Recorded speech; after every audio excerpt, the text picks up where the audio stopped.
En general creo yo que es una hipnosis que es mal utilizada, porque la hipnosis principalmente és una herramienta terapèutica, no? La persona que es presenta amb un escenari, com a tal escenari, no està enganyant, no? Ara, també hem estat una mica ploramiques, els que practiquem la hipnosi, i hem estat refugiats a les catacumbes, i perquè no volem que siguin confosos amb aquells que fan els espectacles, que tal i qual, i que enganyen la gent.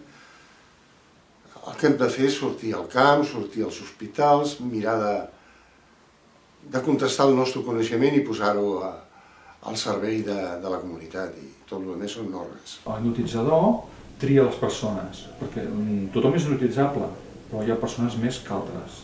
O sigui, hi ha persones que són més gestionables que altres, hi ha persones que és impossible utilitzar, que a ells això no els entra i no hi ha manera que es deixin anar, o la persona es desinhibeix, i arriba a un estat de desinhibició que comencen a fer el pollastre i comencen a fer coses rares, no?